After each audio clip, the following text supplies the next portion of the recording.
आप हमारे साथ बने रहिए सर। एक और महत्वपूर्ण खबर जो यूएस से आज आई है, जिसके बारे में बहुत चर्चा चल रही है पिछले 2-3 दिनों से, उस पर भी हमें बात करना बहुत आवश्यक है। अमेरिका में अबॉर्शन को लेकर जबरदस्त टेंशन चल रही है। जी हां, अमेरिका में गर्भपात की इजाजत देने वाले फैसले को सुप्रीम कोर्ट ने बदल दिया है। 50 साल पुराने इस फैसले को बदलने के बाद पूरे देश में प्रदर्शन शुरू हो गए हैं।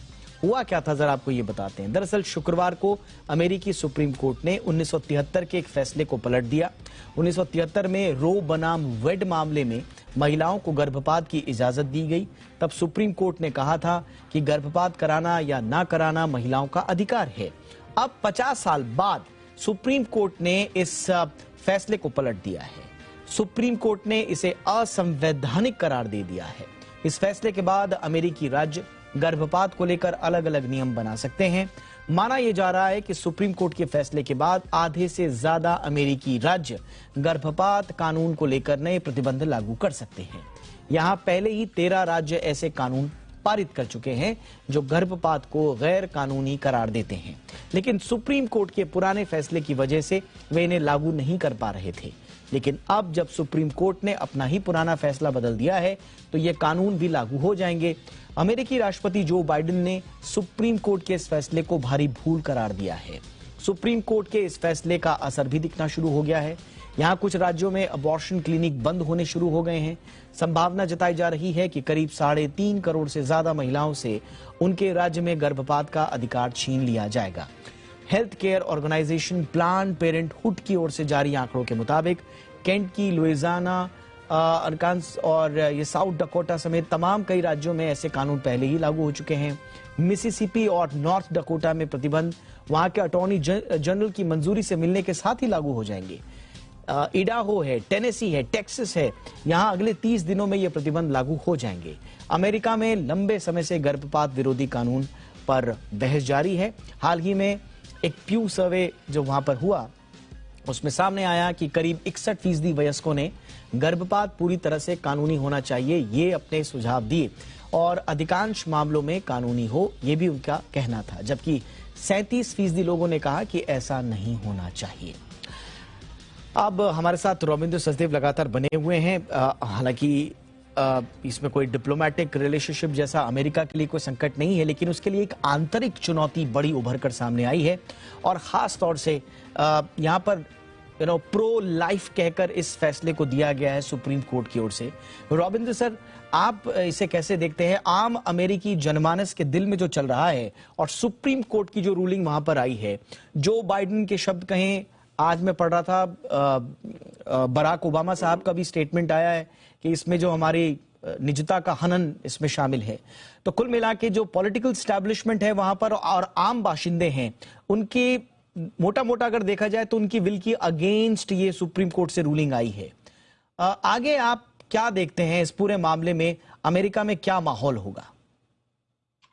Thank you. ये मामला लेट्स से अमेरिकन कल्चर का है और अमेरिकन डोमेस्टिक पॉलिटिक्स का है। पहली बात तो ये है कि अमेरिकन डोमेस्टिक पॉलिटिक्स बटी हुई है काफी दोनों तरफ से। कंजर्वेटिव साइड जो कि कहते हैं लाइक कंजर्वेटिव रहना चाहिए, पुराने नॉट पुराने विचारों को बट पुरानी ट्रेडिशंस को कायम रखना चाहिए एक्सेट्रा, वो हैं। दूसरे हैं प्रोग्रेसिव लिबरल्स। इस समय क्या हुआ है, बेसिक एक बात है कि अमेरिका का जो सुप्रीम कोर्ट है 9 बंदों का है और वो सुप्रीम कोर्ट के जो जजेस अपॉइंट होते हैं वो अमेरिकन प्रेसिडेंट अपॉइंट करता है। जब कोई रिटायर हो जाता है या किसी की डेथ हो जाती है तो उस समय जो प्रेसिडेंट होता है वो अपॉइंट करता है। तो इत्तेफाकन ये हुआ है कि ट्रंप के समय में 3 सुप्रीम कोर्ट जजेस अपॉइंट हुए, जो कि ऑब्वियसली ट्रंप ने कर रहे थे, तो उसने अपने रिपब्लिकन माइंड वाले लोगों को अपॉइंट करा है, जिसके चलते सुप्रीम कोर्ट के अंदर अमेरिका के मेजॉरिटी जो हो गई है वो हो गई है कंजर्वेटिव जजेस की।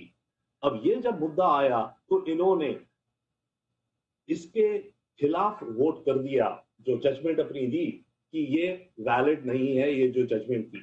तो आगे जाकर के ऑब्वियसली अमेरिका डिवाइड होगा और ज्यादा डिवाइड होगा। अमेरिका के अंदर ब्लैक लाइव्स मैटर एक समय आया था, याद है, इतनी प्रोटेस्ट चल रही थी, उसके बाद और भी चीजें हैं। इस मुद्दे को लेकर के अमेरिकन सोसाइटी में बहुत ज्यादा डिविजन्स बढ़ेंगी। और केवल बाय द वे केवल ये एक वोट ये वाला नहीं, अबॉर्शन का, इससे एक दिन पहले सुप्रीम कोर्ट ने गन्स को लेकर के भी एक रिवर्स कर दिया, जिसमें था कि गन्स आप पब्लिक में कैरी नहीं कर सकते। वो चैलेंज हुआ और सुप्रीम कोर्ट ने कह दिया आप गन पब्लिक में भी कैरी कर सकते हो। तो ये बड़ा इंटरेस्टिंग है सर, मैं जरूर इस पर आपसे बातचीत करना चाहूंगा। ये बड़ा इंटरेस्टिंग है कि एक तरफ आप कहते हैं कि आप प्रो लाइफ होकर इसे गैर संवैधानिक करार दे रहे हैं, दूसरी तरफ आप कह रहे हैं कि गन रखना तो अमेरिकन सिटीजन्स का लीगल और संवैधानिक अधिकार है। जो लोग गन कल्चर की वजह से मारे गए हैं उनका प्रो लाइफ नहीं दिख रहा है। तो ये जो कॉन्ट्राडिक्टरी जो स्टैंड है वहां की सुप्रीम कोर्ट का, इसे आप कैसे एनालाइज करते हैं? नहीं, ये बिल्कुल कॉन्ट्राडिक्टरी नहीं है। देखिए, कंजर्वेटिव साइड के लिए प्रो लाइफ का मतलब है कि एक बार जब बच्चा माँ के पेट में कंसीव हो गया तो वो लाइफ पैदा हो गई, अब उस लाइफ को आप मार नहीं सकते। ये इनका विचार है कंजर्वेटिव का, राइट। जहां तक गन ओनरशिप की बात है, वो भी तो प्रो लाइफ है। वो कह रहे हैं मुझे गन चाहिए अपनी जिंदगी बचाने को, और वो ये कहते हैं कि जिनको गन्स के द्वारा मारा जा रहा है उसके अलग अलग कारण है, मेंटल हेल्थ है, ब्रोकन होम्स हैं, या सिक्योरिटी ठीक से नहीं है। But exactly, but robin sir, कमाल की बात यही है कि अमेरिका में जो गन्स हैं, जैसे ही अमेरिका और गन का नाम हम सुनते हैं तो वो बचाव के लिए नहीं, बल्कि कोई सिरफिरा किसी भी क्लब, स्कूल, पार्टी, पब, सड़क पर निकल जाएगा और लोगों को मार देगा। वहां पर ये आत्म सुरक्षा से ज्यादा ये इस तरह की आतंकी, एक तरह से कहा जाए, इन गतिविधियों के लिए ज्यादा वहां के बाशिंदे इस्तेमाल कर रहे हैं। तो यहां पर प्रो लाइफ होने के मायने कई निकलते हैं। जी हाँ, बिल्कुल। देखिए, जो गन ओनरशिप है उसमें एक और बहुत बड़ा तबका है जो बिलीव करता है इंडिविजुअल फ्रीडम पे, वही प्रो लाइफ की मेरी जिंदगी है। और बहुत सारे लोग हैं अमेरिका में जो बिलीव करते हैं कि सरकार को ज्यादा बड़ा रोल नहीं होना चाहिए, या फिर उनका ये सोचना है, विचार है कि कभी ना कभी सरकार आके हमारे घर जब्त कर लेगी, तो मेरे पास अपनी गन होनी चाहिए, मेरे को अपना घर प्रोटेक्ट करना है। वो ये तक सोचते हैं कि सरकार का रोल है, मेरी जिंदगी में बिल्कुल इंटरफेरेंस नहीं होना चाहिए। परंतु कभी ना कभी वक्त आएगा कि जो ये सरकार है ये बहुत ज्यादा एक्सपेंसिव होती जा रही है, ये कम्युनिस्ट स्टाइल है, सोशलिस्ट स्टाइल है, ये मेरा घर छीन लेगी मेरे से। तो जब मेरा घर छीन आएगी, मेरे पास गन होनी चाहिए, मैं तो सिविल वॉर कर दूंगा। ये विचार भी एक है।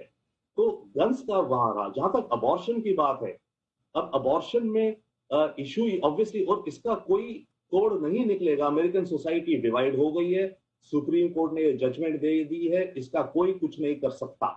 बट ये है कि ये भी कहा जा रहा है कि सुप्रीम कोर्ट ने कहा है कि हर स्टेट अपना लॉ अलग बनाए, अपने हिसाब से करे। तो मान लीजिए आधी स्टेट्स हैं जो रिपब्लिकन कंट्रोल में हैं, तो वो तो इमीडिएटली जो सुप्रीम कोर्ट ने कहा है उसको इंप्लीमेंट कर देंगी। आधी स्टेट्स जो हैं या कम हैं जो डेमोक्रेट्स के कंट्रोल में है, वो कहेंगे हम नहीं करते, इसको मानते, राइट। तो प्रॉब्लम अब ये होने जा रही है कि जो रिपब्लिकन स्टेट्स में विमेन हैं, जिनको अगर अबॉर्शन सोचना भी है, तो उनको दूसरी स्टेट में जाकर के अबॉर्शन करने को कह रहे हैं कि आप वहां जाके करा लो। परंतु बात यह है कि धीरे धीरे ये माहौल ऐसा हो जाएगा कि अमेरिका और डिवाइड होता जाएगा। एब्सोल्युटली, इसमें कोई शक नहीं है कि अमेरिका और डिवाइड हो जाता है। और जैसा आपने कहा कि प्रेसिडेंट जो बाइडेन के लिए तो बड़ी सिचुएशन, डेमोक्रेट्स के लिए तो वहां पर और बड़ी अजीब सी सिचुएशंस आ गई हैं कि उन्हीं के द्वारा अपॉइंटेड जो सुप्रीम कोर्ट के जजेस हैं उन्होंने इस तरह का फैसला सुनाया है। और सिर्फ अमेरिका ही नहीं बल्कि अंतर्राष्ट्रीय संगठन जितने हैं वो भी इस फैसले के विरोध में हैं। यूएन का बयान आप देखिए, यूएन वुमेन का बयान आप देखिए, उन्होंने बहुत स्ट्रांग शब्दों में इसको कंडेम किया है।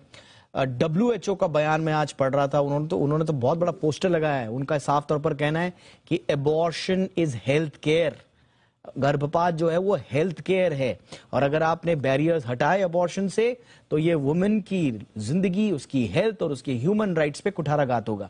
तो अंतर्राष्ट्रीय संगठन भी इसके खिलाफ हैं।